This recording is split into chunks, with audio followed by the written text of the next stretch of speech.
Guys, and welcome to Trekking with the Castros. Today I am going to show you what we will be using for this upcoming 2024-2025 school year for our rising first grader.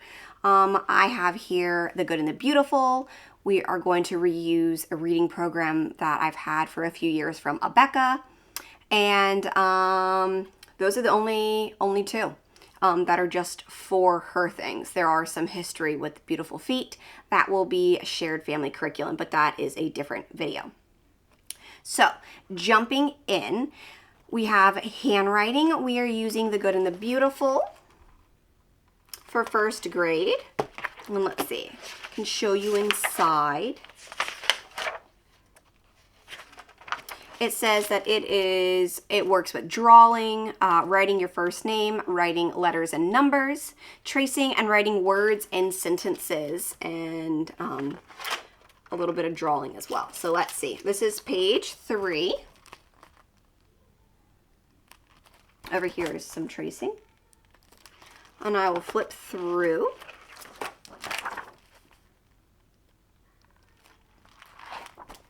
Let's see. We have always used The Good and the Beautiful writing curriculum. It's really good. We really like it. Here's some numbers. This is like page 38.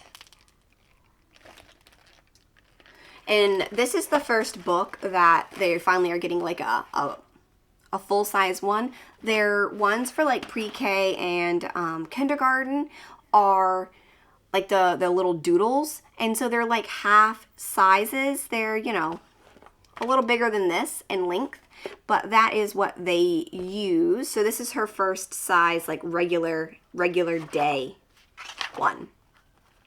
So a little further through here, they are actually writing, they're working on the letter G and the letter H, and they are writing.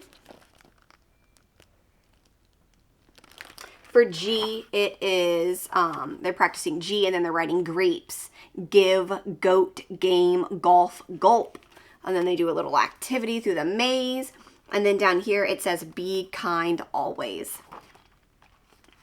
And then on the letter H, the sentence is God bless our home. And she has to take these and draw them here as well. So that is pretty much the end of her writing with The Good and the Beautiful. I really like their Good and the Beautiful writing. It's effective. I know handwriting is just kind of one of those like necessary things. She does handwriting as like a warm-up when I am working with her younger sibling who will be in kindergarten this year. So then for her language arts curriculum, it's also The Good and the Beautiful. It's the Language Arts and Literature Level 1 course book, and it deals with phonics, writing, reading, grammar and punctuation, spelling, literature, and then all of The Good and the Beautiful. They add in geography and art in all of their their language arts curriculum. So that is in there. It's a big book. It's thick. So let's see. And there are 120 lessons in here.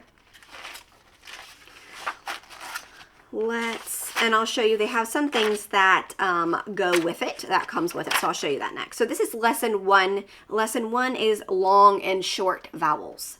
So sort of a recap of kindergarten. This is their first page. We have here a video, some artwork, and some words to read. And on the next page, she gets to cut out the acorns and decide the words that are on the acorns. Do they go in the long or the short vowel box for the for each squirrel? So they do a lot of, I think they do a really good job tailoring this curriculum to meet different learning styles. Some of it is hands-on, you know, you cut, you glue. It's visual. Some of it is not too much auditory. A little bit, I guess, would just be in the videos that they use with it. So, and then going back, we're still on lesson 1. This is writing. So she's doing this. This is an independent practice section. And that is the end of it. So let's go through. They get to do apparently a craft a little later on. It's called Tabby Cat Craft. And name that kitten. So they have to be able to read each name to name each kitten. They get to do it. So that's cool. I know my daughter's gonna really love that. So here's here's a lesson that's included with geography. So this is lesson 11, and it's spelling words with ALK and OLD. There's your letter tiles, and now we get into geography. And over here, it introduces what a globe is. So that's just a little part of geography that's with it. And then it has the independent practice there. So it's sort of the same as we continue. Here's lesson 61. This is an artist study. So I would read this to her, and it has to do with the pictures over here. And then it says her art is, and she's got to read these adjectives and decide which one she would like to pick and write it. And then on the next page, it's the same two boxes for the adjectives. And then it says spot these syllables.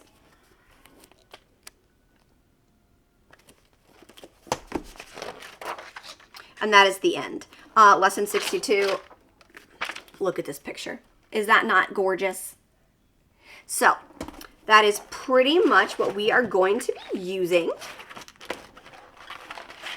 And we've done the Good and the Beautiful preschool, pre-K, kindergarten, and now she will be doing her first grade. And my oldest is up to level 5 because she'll be in 5th grade. So in tandem with the language arts book, it comes with, we have the Reading Booster B books by the Good and the Beautiful. I also have the book set A. It's just in my kindergarten curriculum set. We have the Reading Booster B cards. This is a book. I'm not gonna lie, we did not use this last year. I was going through it at the end of the year, and I kind of thought maybe I should have. So I'm going to try to utilize this a little bit more in our lessons. It's just ways to practice with AR. So all the words that have R, R, R. Oh, and there's the ALK and the OLD from the lesson in this book that we just talked about. So I'm assuming this will go with it.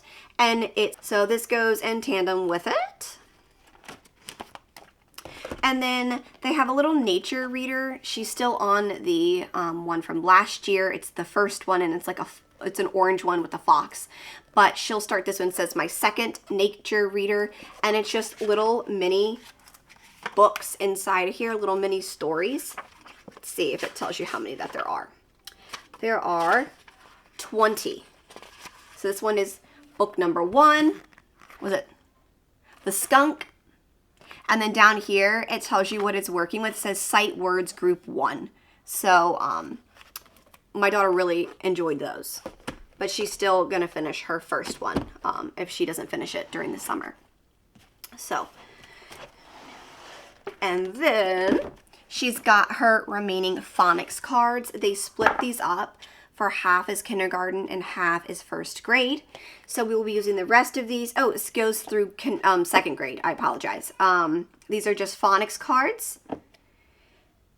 And they include phonograms and some vowel sounds. They look like this. And it tells you how to pronounce them on the back. And then it gets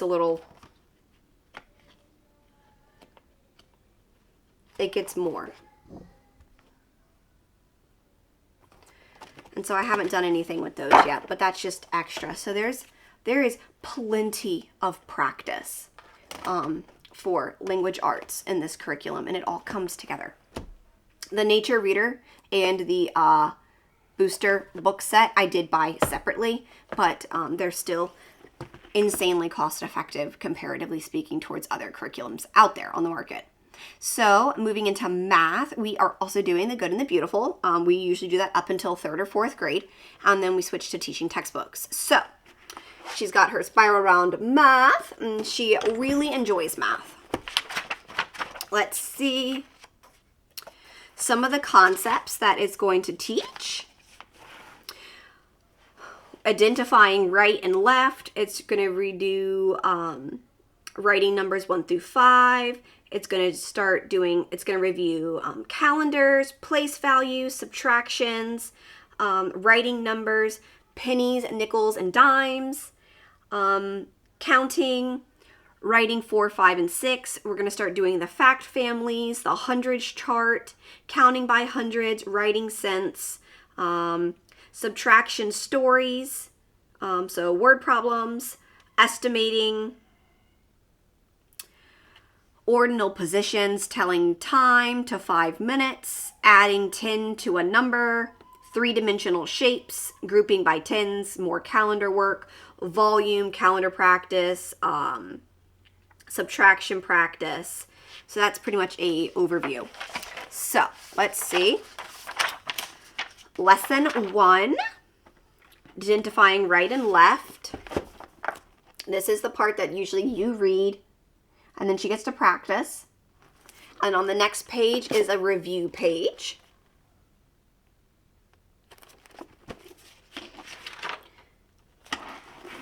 And let's skip over some. Let's go to lesson 15.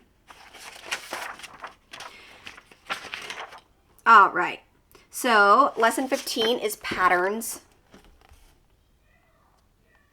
And then it's more review. If I remember correctly, the good and the beautiful uses a spiral approach. So it's constantly reviewing the lessons. Here's lesson 45. We are doing one less and one more. This little purple box at the top, if you can see it, is usually just like a quick warm up. Like last year was count from 0 to 100, count by tens, remind me of your colors type thing. So it's like an additional if you want to do it, but I do find it helpful. Here's a little game, and then review. We have some math problems. Shocking, right? Math problems in math. And then we're going to start doing fact families. We got counting by twos just up to 70, and they're using the number line. Subtraction stories, part 2. And here's a lesson on place value, and they review time also. It looks like each lesson is just a front and back page. It's just 2 pages. Let's see, let's go to the back. And here's the end. This is lesson 117, and this is subtraction practice. So you're getting towards the very end. And they have some tally marks to practice, money and time, but it's a quick little exercise. It's nothing too much. And of course, we can't forget the manipulative box that comes with it. And I love that they've redone this because it used to be wooden boxes, and the wooden boxes, the lid that slid on and off was kind of hard. So I'm excited that they've come to this. So just kind of, it's magnetized, but hands down, this manipulative box, my son is totally excited to do math only because of this, because he saw his older sister do it. And my daughter's really excited. So we have in here a little clock, a bag. They're, I guess, rubber shapes. And it will instruct you on when you need to use these. We have 2 dice. And some, I don't know what these are, little cardboard cutouts of things. And some pretend money. We'll see how quickly they get lost.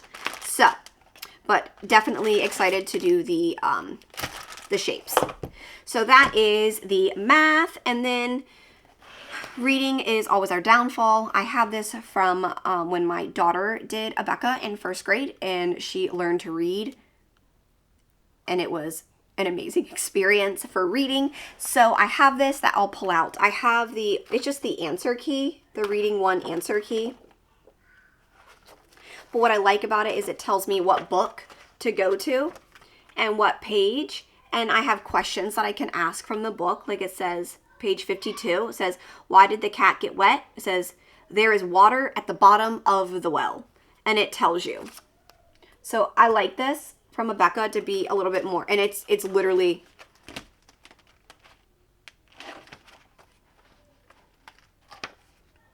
And it tells you. Here's Aesop's Fable. It tells you which book. And then you can just flip through. And it just can tell you some of these. But we'll see if I use it or not. But it's there as a resource. So our books that we're going to be using for learning to read. We have Fun with Pets from Abeka. And it's not that much. I do think The Good and the Beautiful is a little advanced when it comes to reading.